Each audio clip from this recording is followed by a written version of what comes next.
the famous Ramah that says that in Aseret Tshuva, a person should accept upon himself certain chumras that he doesn't have all year round. The example the Ramah gives is someone who's not makbid on pas palter all year round, then he should be makbid on it, he should stay away from it during the Aseret Tshuva. That's the mashal the Ramah gives. But of course we know every person to himself, whatever chumrah he can take upon himself in Aseret Tshuva, he should do it. Now there's a famous question, is that, so all year round, we're not going to have that chumrah. Come to Aseret Tshuva, and you accept upon yourself a chumrah they don't do all year round. And the question is, how does that work? Why is that? Who are we trying to fool? Trying to fool Hashem? Aseret Tshuva? So I think the most famous teretz is that we try to show what we would like to be like, what we'd want to do. I heard this week a very good mashal about it, that a person after he got married, he comes home the first night after Sheva Brachas, and his wife prepared him a beautiful supper, and the house is spotless, and everything is good. That's after Sheva Brachas? Huh? During Sheva Brachas, they're about Sheva Brachas. The 8th day. You come home. What he burnt. And he sits down and he says, "Oh, this is a very nice supper, very good supper." And his wife tells him, "Let me tell you something from the start. This is not going to happen every night. This is now, okay, when Mitzvah, when the family grows and we get busy, you're not going to be seeing this supper every night. But I want you to know, one thing I want you to know is that this is what I would like to do for you every night if I would be able to." So, same thing over here. We tell Hashem that we would like to do this if we would be able to, but during the year it's hard. The problem I have with that teretz is that it seems you're not supposed to be doing, or it's a chumrah. It's not so hard to do it. We're not talking about accepting upon yourselves things that are almost impossible to do. We're talking about chumras, even small chumras. So why are we doing it in the Aseret Tshuva? So I'd like to offer a different teretz, and also with a mashal, is that with somebody, Baruch Hashem, we have houses, and our houses aren't clean 24/7. You know that, especially if there's kids in the house, there's stuff lying around, you may have some dirty dishes in the sink sometimes. But what happens when you have a guest coming to your house? You have a chosh of a guest coming to your house.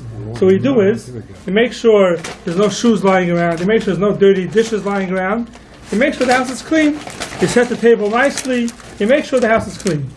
Now the guest, when he comes in, he knows that a half hour ago, or an hour ago, or every day, the house does not look the way it looks now. So are you fooling the guest? The answer is you're not fooling the guest.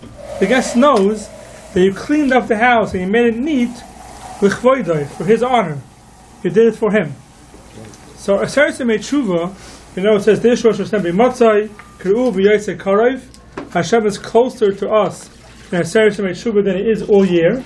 So it's like we have a guest coming to us, and it's coming closer to us. If we're not going to give the right honor to the guest, basically what he's doing is he's showing that the guest is not so chashuv to you. He's not so important to you. Because the more important the guest is, the more you'll make your house nice for him. Hashem comes closer to us in these days, so we have to show him that we realize that. And he is closer to us, and we have to do things that we don't usually do to show that we understand that Hashem is closer to us in these days. It's not that we're trying to fool anybody, it's just that we're doing things that we don't usually do to show the honor that we should be giving to Hashem, the fact that He's coming closer to us. So I think that's the real pshat in the Ramah, why in the Aseret Tshuva you have to accept upon yourself certain chumras that you don't have all year round. So you can even think in your mind, you're not doing the rest of the year. It's not like... Correct. You act differently. Same thing in your house. When there's dirty things lying around the house on a regular day, it shouldn't be that way. But that's where we are. We're human beings, and we can't keep the house spotless 24/7. But when you have guests, you make sure it is. So therefore, when Hashem is closer to us in Aseret Tshuva, we should do things that we usually do not do to show that we acknowledge the fact that Hashem is closer to us in Aseret Tshuva.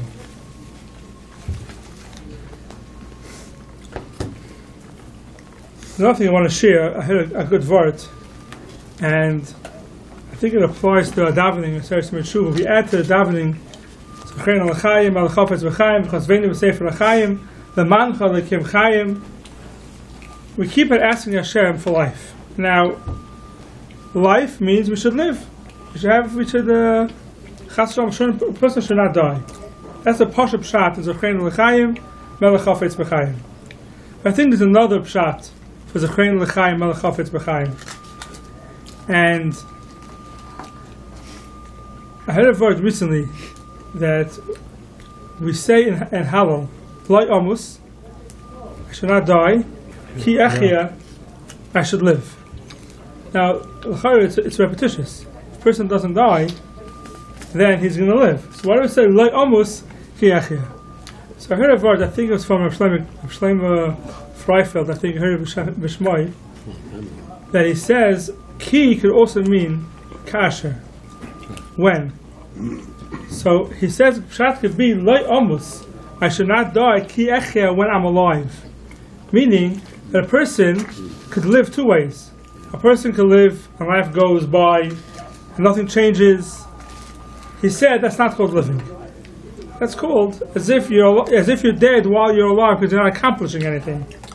What it means is Loi echia, Loi Amus ki echia, I should not die while I'm alive, meaning that while I'm living I should be accomplishing in my life, and therefore I'll have a life. I'll have a chiyus. I'll have a life. I want to add a mashal to this. Also a very interesting mashal. That a person was once read a shidduch for his son, and he asked the shadchan information about the family. And he asked about the grandparents, and so what's the grandparents like from the mother's side? They're very nice people, very chashuv people. And what's the grandfather from the father's side? He's not alive anymore. Not alive. He's not alive. Comes to the HaShana, and the Avia Chosin goes to the side of the Kala side, and he sees somebody sitting in a chair wearing sneakers, not shaven, looks like a drunkard a little bit, missing a few teeth. And he asks somebody, "Who is that person over there?" That's the grandfather. So he says, "That's the grandfather of the Kala." He runs over to the shadchan, says, "You fooled me. Because you told me he's not alive." So he says to him, tell me, is that called alive? It's not called alive. What does that mean? That means that a person can go through life, but is not really alive. Is going through life, is not accomplishing. Like almost ki echia is pshat, that I should not die while I'm alive. While I'm alive, I should be alive and should accomplish. That could also be. Saw last week, I don't know where I saw it, that Rosh HaShana opens up the Sefer HaChaim by Mason. Rosh HaShana. Why does he have to open up the Sefer HaMason? It's Shoshayim tight. Right. So he opens up the Sefer HaMason. Those who are living are I like the dead. I like the dead. Yeah. Yeah. I also heard a pshat in Al Tashlechenu Le'ezikna Koichi Al Tazveinu. Right? Now we say that even with little kids. We're saying it. We're saying it the whole life. We say a person, a young guy, gets up there saying He's a young person. Why is he saying When you get older, you don't have to worry about it. Now you have to be mispelled, and later on you shouldn't be sent le'ezikna. So I want to pshat when it means don't make me act old even though I'm young. Meaning an old person, he already did it, whatever he could. He has no koiches anymore, and he doesn't accomplish anymore. Goes for even kids, that they should constantly be accomplishing, and they shouldn't give up. They shouldn't sit there doing nothing.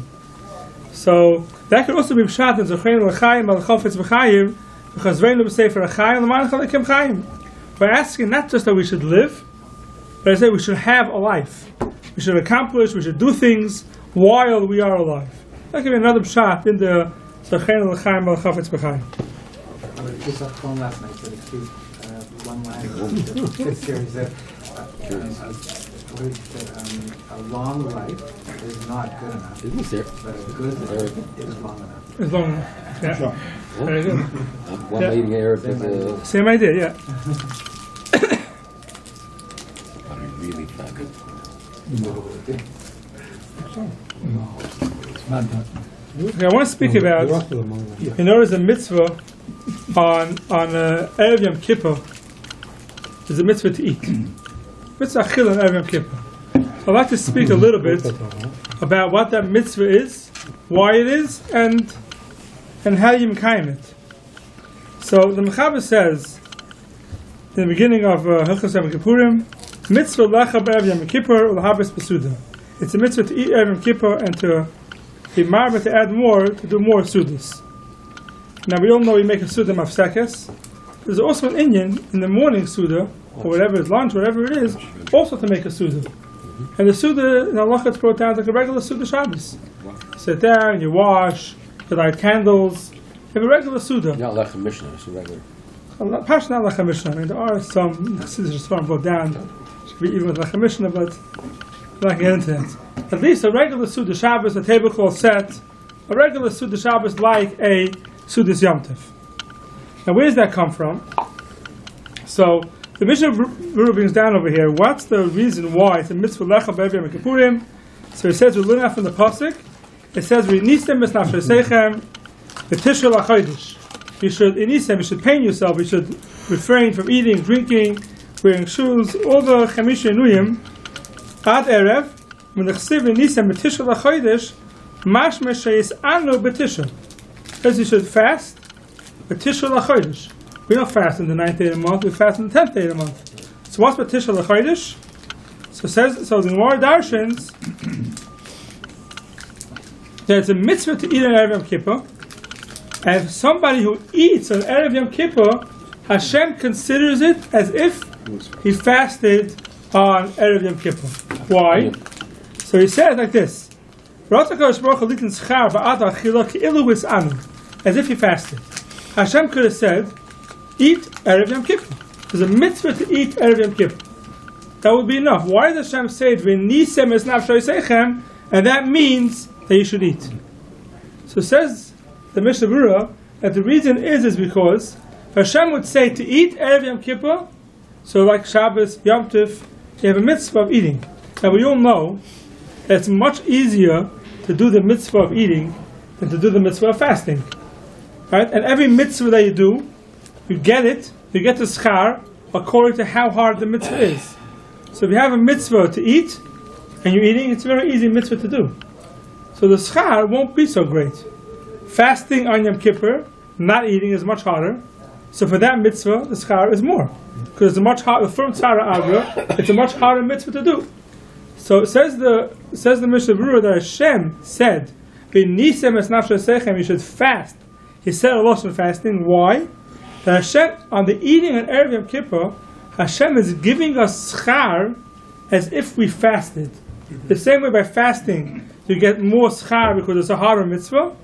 Eating on Erev Yom Kippur, you get the schar as if you fasted, meaning as if it was hard for you to eat.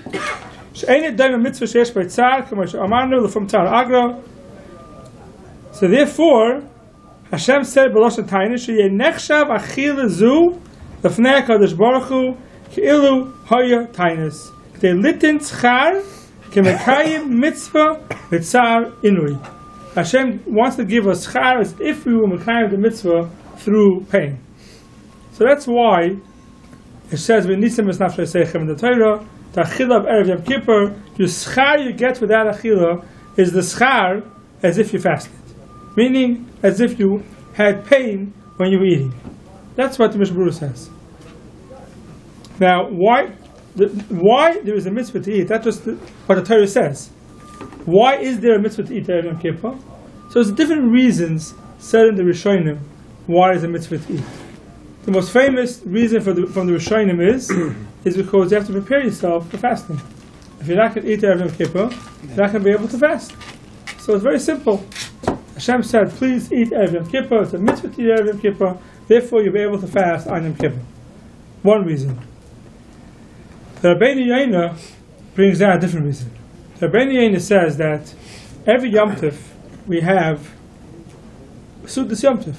Eat on Yom Tov. Yom Kippur, you can't have a Sudas Yom Tov. You have to fast. You don't have a Sudas Yom Tov. That's the Shal in the Gemara with the Shechianu. We're supposed to say Shechianu al Kos. Every Yom Tov, it's not a problem. We say Shechianu. The Shechianu we make the first night Yom Tov by Kiddush. What's that Shechianu? That Shachayanu is basically the Shachayanu on the Yom Tif.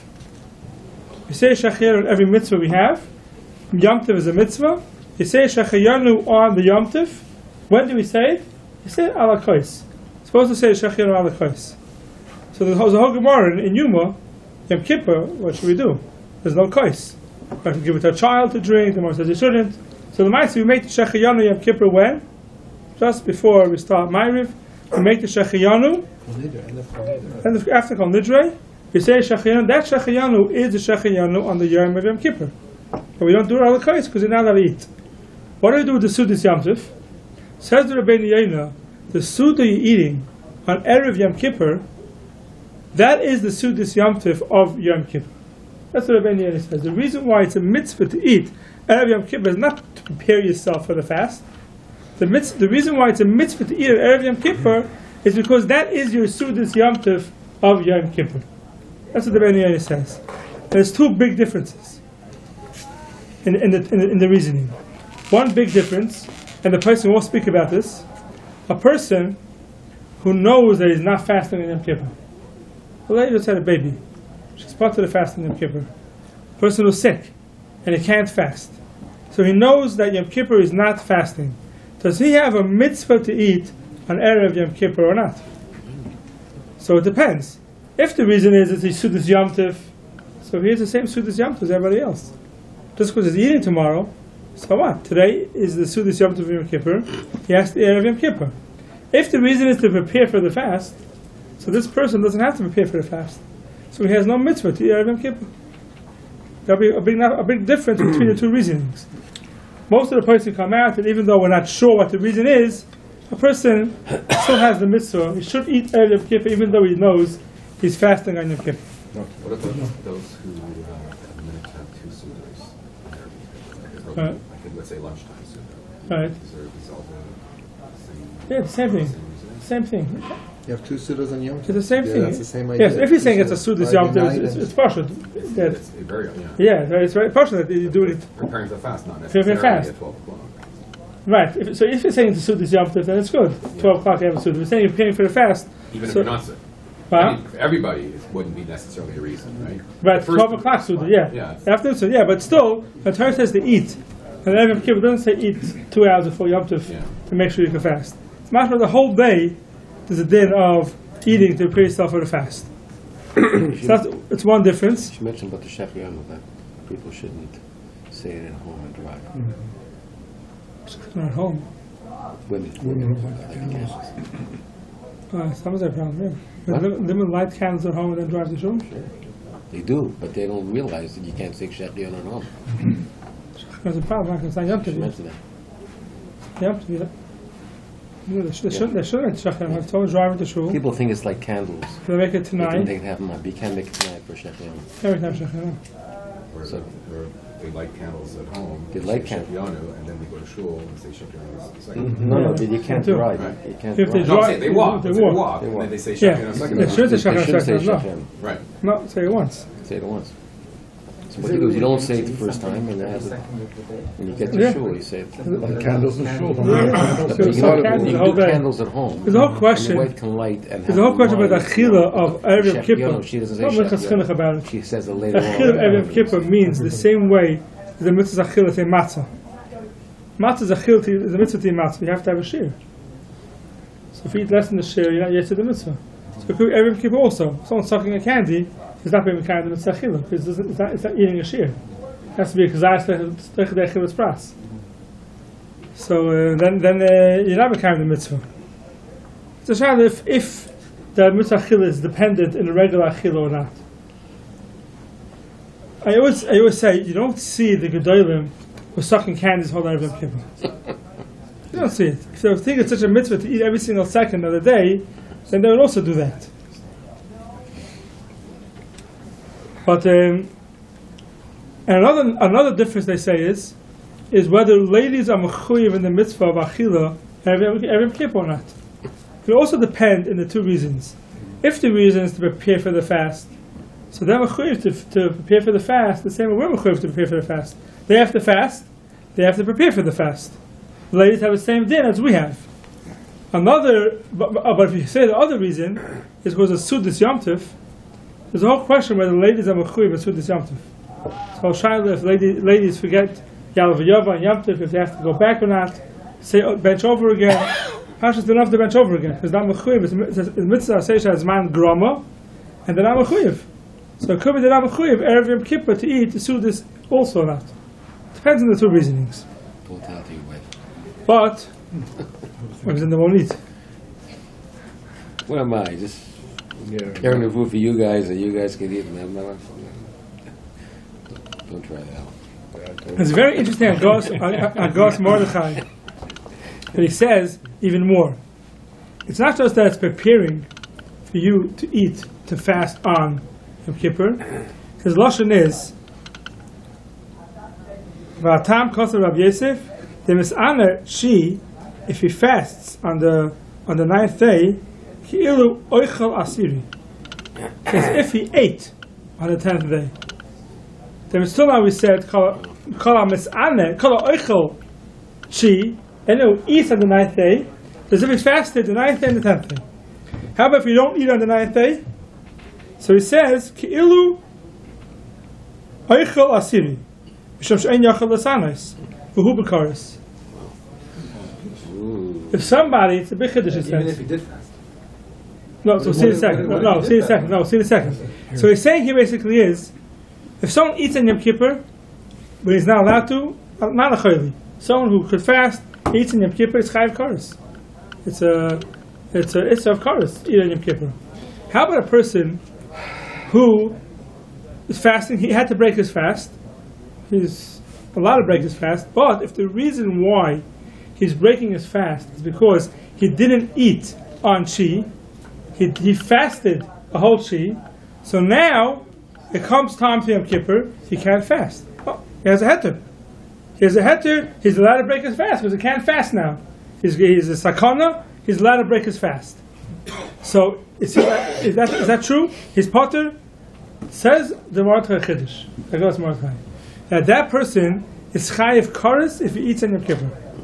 Now, of course, he should eat, otherwise he's not going to make it. But he doesn't pater himself from the kares. That's what the Torah is telling you. Torah is telling you, so if he ends up fasting Yom Kippur also a whole day, so he's not chayiv kares, because he didn't eat on Asiri. But if he eats on Asiri, he eats on Yom Kippur because he didn't eat on Erev Yom Kippur, that person is chayiv kares as if he ate on Yom Kippur for no reason. Now that's a chiddush, but he says that's what the pasuk is telling me. Now let's think about it a second with other mitzvahs. Right? There's a Gemara in Pesachim. If somebody, it comes Pesach, Erev Pesach, and you have to bring a korban Pesach. Now, if a person does not bring a korban Pesach, Erev Pesach, he's chayiv kares. There's two assays in the Torah that you chayiv kares on. Yom Kippur is a lois asay. But there's two assays that if the Torah says to do a mitzvah, and if you don't do that mitzvah, usually you're not chayiv kares. You're mevatel an asay, but you're not chayiv kares. There's only two assays that you chayiv kares, which is korban Pesach and milah. If someone doesn't give himself a bris milah, it's chayiv kares. If someone doesn't bring the korban Pesach, it's chayiv kares. A person is holding on Erev Pesach. He has to bring a korban Pesach. The halacha is, if you don't have a bris milah, you're not allowed to bring a korban Pesach. So this person is holding Erev Pesach, and he says, you know what? I'm not going to have a bris, and then I don't have to bring a korban Pesach.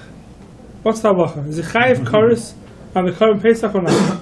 So the Gemara says, you already got how many cards? I have one. it's chayiv kares because of the milah. Yeah, but if he does the milah tomorrow, he'll get rid of the kares. Okay. So Yeah. If someone does a bris milah, he's not. If someone doesn't do a bris milah the day he could do it, he does it 2 days later, then the kares is not there anymore. As long as it's before he does chayiv kares, you can get rid of. Right. Yeah. So you can't hold off on the chayiv kares of the korban Oh, the because korban, you're not because doing bris milah, because, no, yeah, you can't do that. push it off. No, you can't push it It'll off. be chayiv kares, So the Gemara says, Oral Shlei Mol, an oral, someone who doesn't have a bris, who didn't do a bris milah at Pesach, Oynish kares.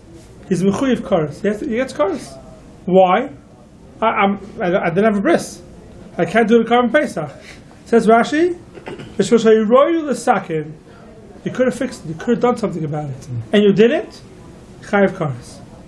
Says Rashi, Mivov Shoyis Lamayla. From the time of the Korban Pesach and up. A guy is holding Erev Pesach in the morning, 9 o'clock in the morning.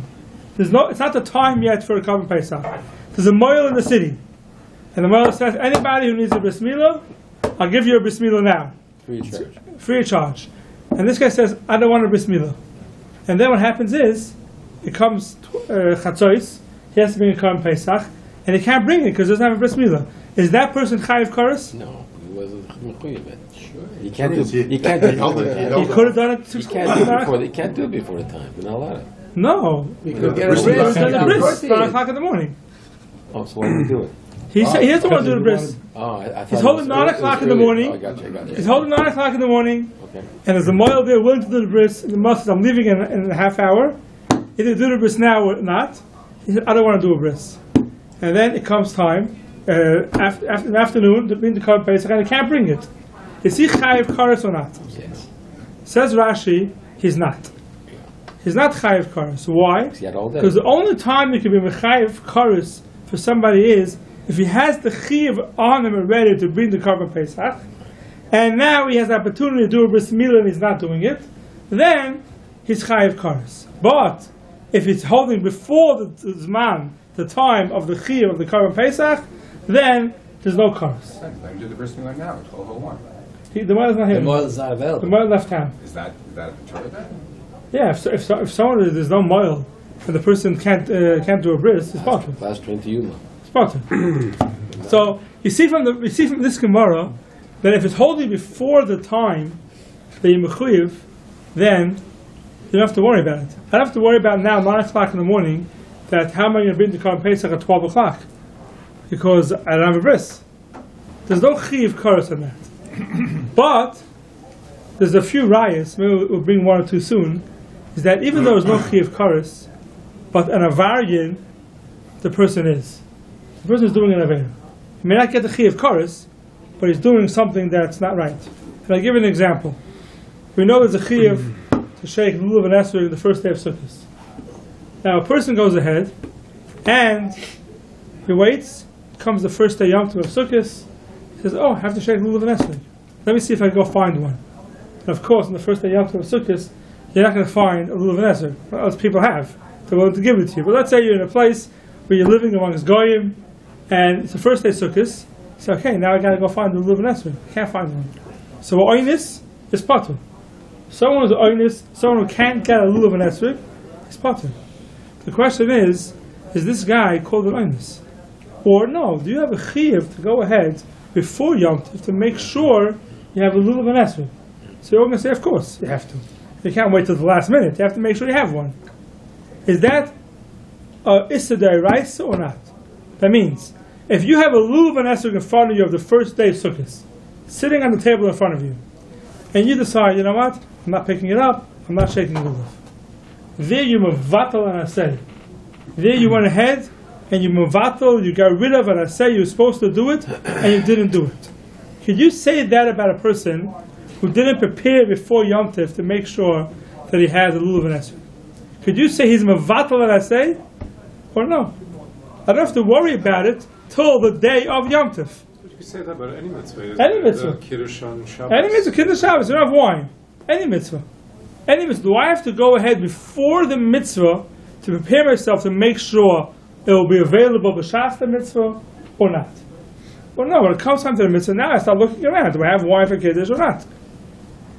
So we see from this Gemara, that from this Rashi, before the time of the mitzvah, there's no chiv to go ahead and make sure you're prepared for the mitzvah. That we do see. But you're not chayiv kares. You may not be mevatel on asay. Are you doing the right thing? Here the Rishonim speak out that no, you're definitely doing the wrong thing.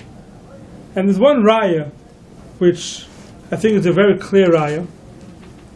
It's also by Korban Pesach. The Gemara in Sukkah. The Gemara says that if, let's say, somebody knows that it's come time to the Korban Pesach, he's holding 5 days before the Korban Pesach, and he has to go bury a mace. Now he's going to be tamei when it comes time for the Korban Pesach. what does he do? Is he allowed to go ahead and bury the mace? Or he say, no, you're not allowed to, because you have to make sure that you'll be able to bring a Korban Pesach. So, because of Pesach Sheni. So you have to go ahead. They'll have it now. So the Gemara says, you don't have to. You know why? You're allowed to be metami yourself to the mace. You're allowed to bury the mace, because oisik b'mitzvah is patur min ha-mitzvah. Someone who's doing one mitzvah, I don't have to worry about another mitzvah when I'm doing mitzvah A. I'm doing mitzvah A. I'm burying a mace. It's a mitzvah. I don't have to worry about that in 5 days from now. Because of that, I'm going to go ahead. I won't be able to bring a Korban Pesach. Oisik b'mitzvah patur min ha-mitzvah. That's what the Gemara says. Say the Rishonim over there. Even though someone else could have buried it? Even if someone else could bury it. Mace mitzvah for sure, no question. Even if it's not a mace mitzvah. Okay. Even if it's not a mace mitzvah. You're still being oisik b'mitzvah. So, the Rishonim say over there, that that's a heter if I'm oisik b'mitzvah. I'm doing a mitzvah, I'm burying a mace, I don't have to worry about what's going to be in 5 days from now. But let's say I'm not a oisik b'mitzvah. Let's say I want to go ahead 5 days before Pesach. I want to go ahead and touch a dead person. I'm not burying him. Just touch it and become Tomei. If I do something wrong, it's not the time yet. It's not the time. It's not Erev Pesach yet. I'll be Tomei Erev Pesach. Am I allowed to go ahead and just touch a mace 5 days before Pesach? The answer is no. Why? It's only a head if you're doing a mitzvah. You don't have to worry about the next mitzvah that's coming. But if you're not doing a mitzvah, of course you have to worry about the next mitzvah that's coming. You always have to worry about a mitzvah when it's coming. That's one of the rights. Other rights also, that a person has to make sure before the mitzvah comes, that he's prepared for the mitzvah, and you can't say, oh, it's time for the mitzvah of an oynis and a pater. There's no head to oynis if he could have done something beforehand. So the Mordechai says over here, by eating Erev Yom Kippur, a person has to make sure he eats. So he says that's every mitzvah. Let's say there wouldn't be a mitzvah in the Torah to eat. You could bring a right from the opposite. The Torah has to tell you to eat Erev Yom Kippur. The Torah wouldn't tell you to eat Erev Yom Kippur. What would you think? Okay, I'm not eating Erev Yom Kippur. Comes Yom Kippur, I can't fast. What should I do? I can't fast. That's pashut to the Mordechai, Hagos Mordechai, that if a person, even without the Torah telling you to eat on Erev Yom Kippur, a person will be mechuyev to eat at Erev Yom Kippur in order to make sure he can do the mitzvah of fasting on Yom Kippur. So now that the Torah tells you a mitzvah to go eat, which means you have to eat Erev Yom Kippur, says the Gemara Mordechai must be telling me that if you don't, then there will be a chi of kares if you eat on Yom Kippur. Otherwise, what's the chiddush of the pasuk? Always, if you have to prepare yourself before mitzvah, you can't just go ahead and come to the mitzvah and not be prepared. So says that Gemara, it's Mordechai, it's a raya that if someone does not eat on Erev Yom Kippur, and he ends up eating on Yom Kippur because he didn't eat Erev Yom Kippur, he gets the kares as if he ate on Erev Yom Kippur. That's where it's coming from. A person we have to prepare before a mitzvah to make sure that we can do the mitzvah. You can't just sit back and relax and say, oh, I can't find it, I can't do the mitzvah, and when it happens, I don't have to worry about it. So if that's the case, then why is the guy who had the opportunity to do a bris, he's not chayiv kares? but he's chayiv on Avera? Yeah. So saying, Rashi says he's not chayiv kares, but an Avera, he did shaloi kedin. He definitely did shaloi kedin.